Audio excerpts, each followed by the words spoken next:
Welcome back to Disc and Balls Golf Channel, where today we're reviewing the Dynamic Discs Paratrooper bag after a 2-year torture test.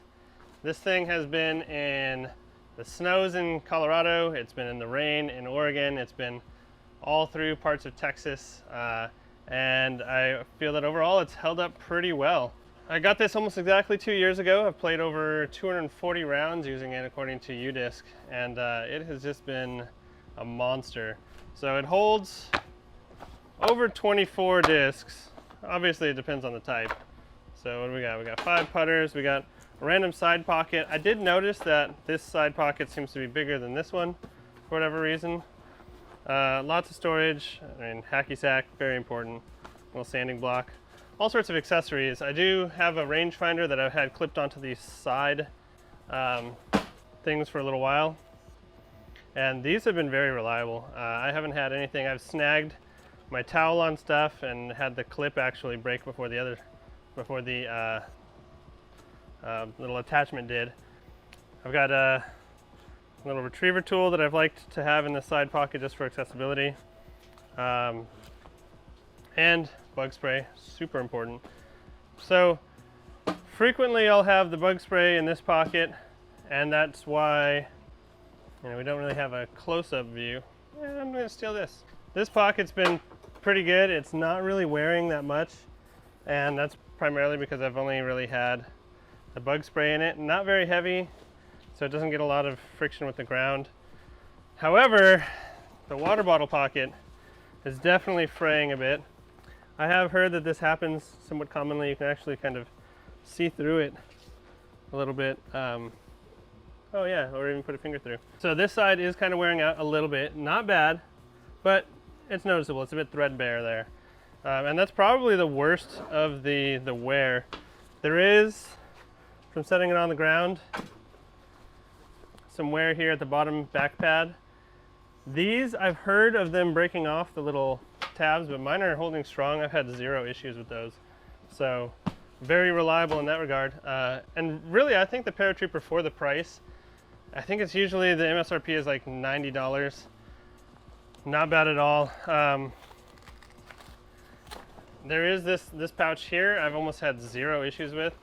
Koozies, very important, 25 ounces. Pencils, stickers.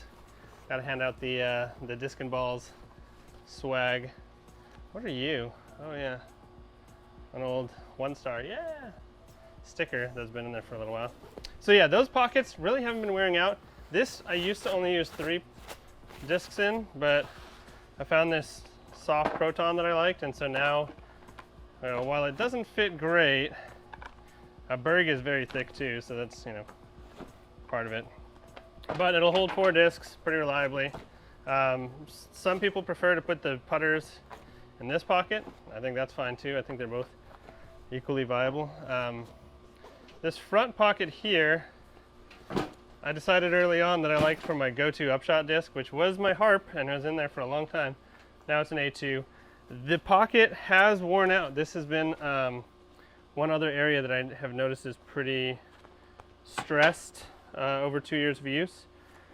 And I think though in newer versions of the Paratrooper bag, this one was bought in September of 2020. Like I said, almost exactly 2 years ago. But newer versions, I think, have reinforced this little pouch. I think it's thicker material, I think there's padding, I think there's an additional material. So that shouldn't be an issue. But yeah, for 2 years of use, and like I jammed this thing full. I'm used to carrying a golf bag. So get the fuck in there, what are you doing? So yeah, minis, and I also have minis on the side. Oh, there's a bag of whatever. Sharpie.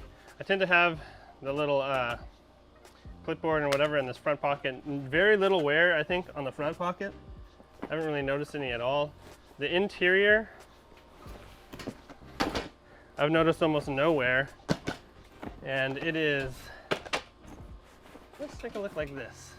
Yeah, so the interior, looking pretty good. Not really any wear on the side panels. Even these, like there are hard side panels in here, and the zipper part hasn't really worn. I never did take the foam. I don't know if see in the angle here. There's a little foam insert here that I never really took out.